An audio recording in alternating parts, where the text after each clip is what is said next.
Dr. Intan, Azura. Mr. Deputy Speaker, sir, thank you for the opportunity to speak on this bill. As we intensify our efforts in being more inclusive and providing for the less fortunate and vulnerable, this bill is timely, which seeks to provide for the safeguard of vulnerable adults from abuse, neglect, or self-neglect.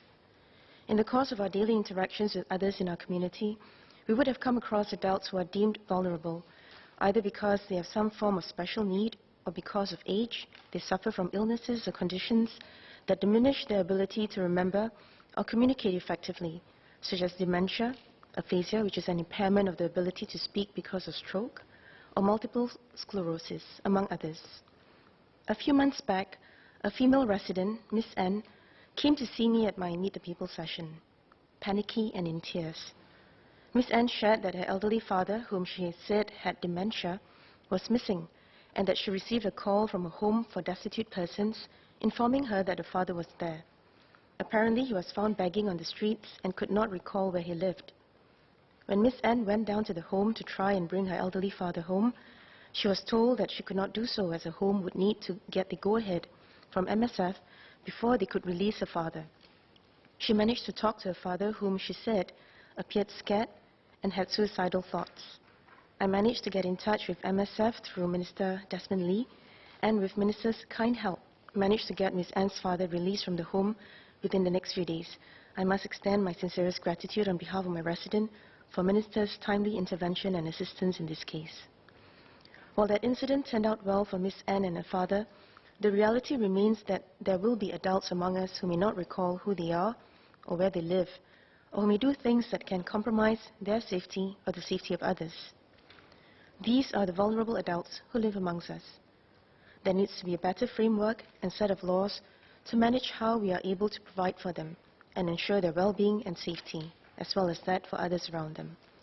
While I generally support the intents of this bill, there are some clauses within the bill which I seek clarifications on.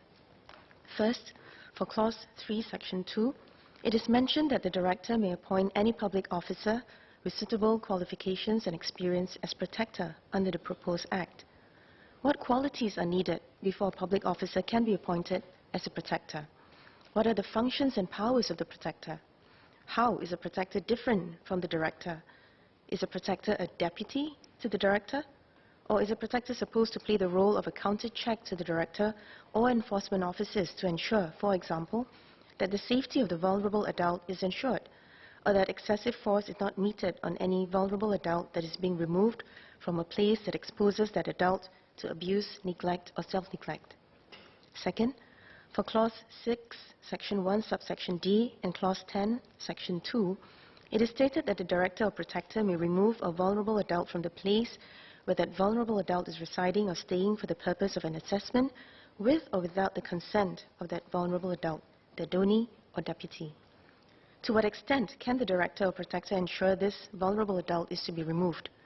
What if the vulnerable adult becomes hysterical or has an emotional breakdown or a meltdown and starts to protest?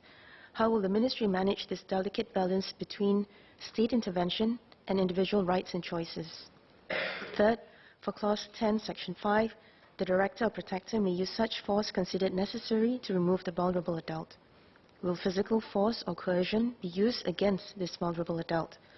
Who will provide that counter-check against the use of excessive physical force or coercion against a vulnerable adult? Will there be a standard engagement procedure employed when dealing with such adults, where engagement, communication, and cajoling are applied first and foremost? What if the vulnerable adult in question turns violent? What will be done then? Fourth, for Clause 11, Section 1, Subsection A, in having removed a vulnerable adult, the director or protector must commit the vulnerable adult to a place of temporary care and protection or to the care of a fit person. Similarly, for Clause 19, Section 1, the minister may designate any premises in Singapore as a place of temporary care and protection or as a place of safety for the care and protection of vulnerable adults. What would be these places of temporary care and protection? Are they in hospitals or are they in specific voluntary welfare organizations? And will family members be allowed visitations? How long will the vulnerable adults be committed to such places of temporary care and protection? And in terms of fit persons, How are the competencies and qualities of these fit persons defined? Will there be considerations of prior interaction or relationship to the vulnerable adult in question, so as to ensure some level of familiarity or comfort? Will there be considerations of prior relevant experience or similar language ability to the vulnerable adult, so as to ensure minimal miscommunication? Fifth, for clauses 20, section 1 and 20, section 2, a proper care plan has to be in place for a vulnerable adult. What are some criteria of the proper care plan for vulnerable adults? Will this proper care plan be made in consultation with family members should the vulnerable adult be committed to a place of temporary care and protection? And would the review board or director or protector be the one to review or audit this proper care plan on a regular basis to ensure adherence? While there are many causes and levers for intervention in the case of vulnerable adults among us, there are equally as many sensitivities in calibrating the balance between state intervention and individual rights and choices. Mr. Deputy Speaker, sir, notwithstanding my request for clarifications from the Ministry, I support this bill.